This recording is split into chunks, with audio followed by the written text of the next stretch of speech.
It was still warm in my mouth when the realization hit me. The taste, thick, bitter, clung to my tongue like guilt. I stood frozen, chest rising and falling, while Steve, my stepson, looked at me with eyes full of pride and something darker. I was 55. He was 22. This wasn't supposed to happen.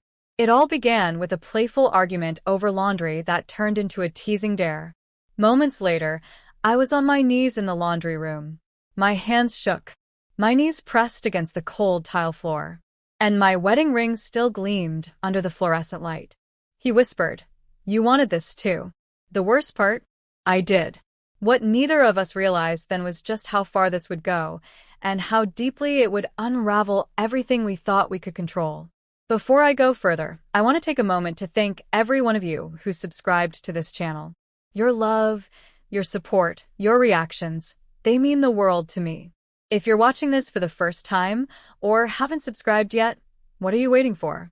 Your subscription is what keeps the story alive. Don't forget to like, comment, and share your thoughts below.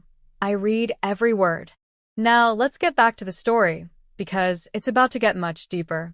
My name is Linda. I'm 55 years old, a retired paralegal living in a quiet part of Florida. My husband Barry works as a contractor and spends half the year away on long-haul projects. The silence became routine: empty dinners, cold sheets, birthdays spent alone. Then Steve moved back in. Steve is Barry's only son from a previous marriage. At 22, he's full of energy, confidence, and that unshakable charm young men carry like a scent. He'd just graduated college. No job yet, student loans piling up. Barry offered him a place to stay while he figured things out. I agreed, of course. What stepmother wouldn't? I had no idea I was inviting temptation into my home. It started subtly, the way he'd come downstairs shirtless after a workout. The lingering glances when I bent over to grab the mail. His compliments held on for just a few seconds too long. I told myself I was imagining things. I was old enough to be his mother, for God's sake.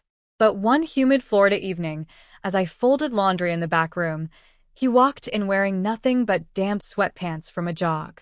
His body was toned, glistening, and I felt my throat go dry before I could even say hello. "Hey," he said, smirking. "You always wear dresses this tight when you do laundry?" I laughed it off. "Go take a shower, Steve." But he stepped closer. "Maybe I like watching you bend over like that." My heart pounded. My skin flushed. I should have walked away. I should have screamed at him. But I didn't. I froze, half in fear, half in something I hadn't felt in years: desire. To be wanted. I told him to stop, but I didn't mean it. I think he knew. He pressed up against me, his fingers brushing my hips. I whispered his name like a warning. He took it as an invitation. One hand slid behind my head, his lips close to my ear. "Let me show you what I've been dreaming about." And just like that, the silence took over. He stood above me, heart pounding. I sat on the cold tile floor, struggling to breathe. My ring felt like a shackle. "I shouldn't have," I whispered. He just smiled. "You wanted it, Linda." And God help me, he was right. What I didn't know then was that Steve wasn't planning to stop. He wanted more. And this time, he made sure I gave it to him. The next morning, I avoided him. Stayed in the bedroom longer than usual, pretending to fold laundry that had already been done the night before. My hands trembled when I touched my lips, as if the memory of him still clung to my skin. I could still taste him. Barry called that morning from Tallahassee, said he'd be gone another week. I should have felt relief. Instead, it felt like fuel. The silence in the house echoed like a dare. Steve was already in the kitchen when I stepped out, shirtless again. He leaned against the fridge, drinking orange juice straight from the carton like always. Only this time, he stopped mid-sip, wiped his mouth with the back of his hand, and looked at me like I was dessert. "Morning, Linda," he said, slow and deliberate. "Sleep well?" I blinked. "Steve, we need to talk." He stepped closer. "About what you did last night?" My face burned. "What we did?" He shrugged. "All I know is you didn't stop me. You tasted me, swallowed it all, and you looked like you enjoyed every second." His words scorched me, not because they were lies, but because they were true. I had spent the night buried in guilt. He, on the other hand, wore his pride like cologne. I was vulnerable. I made a mistake. Then make it again, he whispered. Because I'm not done with you, Linda. Not even close. That week was torment. Every room in the house became a trap. He brushed too close in the hallway, left the bathroom door cracked while he showered, knowing I'd see more than I should. At dinner, he nudged my foot under the table, daring me to flinch. I kept telling myself I had to stop it. Tell Barry. Set boundaries. But the truth? I craved the attention. I felt seen. Desired. Alive. Then came the night everything nearly fell apart. Barry surprised me. Came home Friday night instead of Sunday, walked in with flowers and wine, talking about how much he missed me. I felt sick, not just from the lies I had to wear like makeup, but because Steve was still upstairs. The tension was thick. I silently prayed Steve would stay in his room.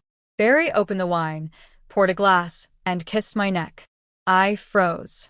My mind was tangled in Steve's touch, his voice, his taste. Then the worst thing happened. Steve came downstairs wearing nothing but a towel. I froze. Barry looked up. Hey, champ. Still here? Steve laughed. Yeah, just grabbed a shower. Didn't know you were back early. Barry grinned. Hope you're not driving your stepmom crazy. Steve's eyes met mine. His smile darkened. She's been fun lately. Barry didn't catch the tone. But I did. That night, while Barry slept beside me, I stared at the ceiling, heart pounding. My phone buzzed. A message from Steve. Come downstairs, or I'll come to you. I slipped out of bed, barely breathing, careful not to wake Barry. I made it halfway to the stairs, then paused. My mind screamed no, but I kept walking. Mine, Linda, he whispered when I reached him. And you know it.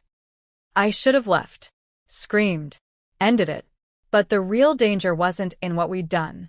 It was how badly we wanted to keep doing it, how close Barry was to finding out. This wasn't just lust anymore. By the end of that week, Steve stopped hiding. No more flirty shadows or secret glances. When Barry turned his back, Steve would pin me in the hallway, kiss me like it was owed. Sometimes just a few rooms away from Barry, who'd be watching TV. And I kept giving in. It wasn't just physical anymore, it was psychological.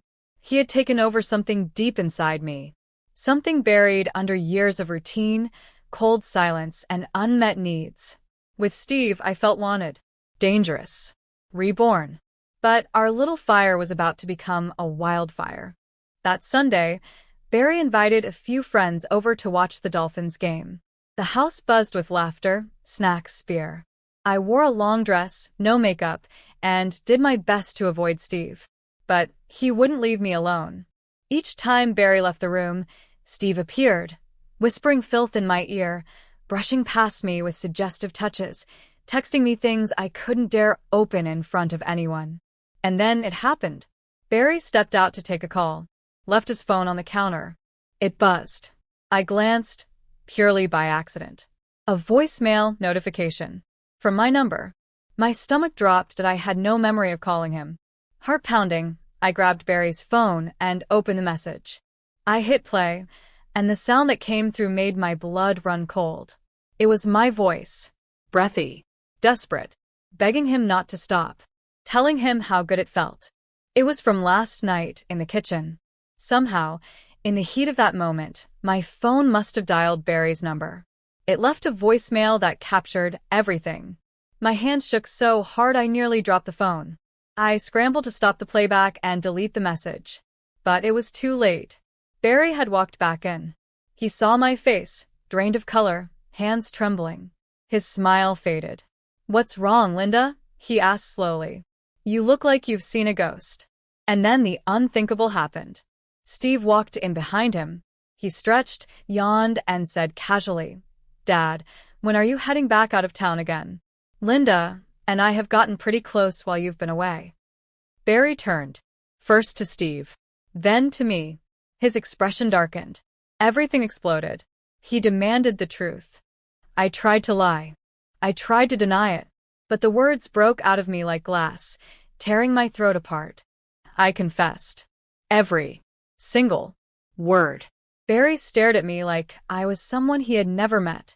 His face twisted, not just with fury, but with heartbreak. You were supposed to be his mother, he spat. How long has this been happening? Steve stood still. No shame. No regret. Just watching. Silent. Barry stormed out that night. I called him. I texted. Nothing. The next morning, Steve was gone too. No note. No goodbye. Just an empty room and a bed that still smelled like betrayal. The house felt too still. I stopped sleeping. I stopped eating. All I could hear was the echo of Barry's last words before he slammed the door behind him. You disgust me. I lost everything. My husband. My sanity. A part of myself I may never get back. That one moment, one choice born of hunger, loneliness, and desire, tore through everything I had built for over 2 decades. One taste I couldn't resist cost me a life I thought was safe. Was it worth it? I still ask myself that. And the truth is, I don't know. But here's what I do know. Silence, loneliness, and desire make a dangerous combination. And when someone makes you feel seen again, even when it's wrong, sometimes your soul reacts before your mind has time to scream no. That's my story. Raw. Messy. Shameful. But it's real. Now, I want to hear from you. What would you have done in my place? Do you believe in second chances, even after something like this? Share your thoughts in the comments. I read them all. And if this story moved you, if it made you feel something, don't forget to like, share, and subscribe to the channel. Because there are more truths to uncover, more secrets to reveal. And I promise, the next story, it will be even darker.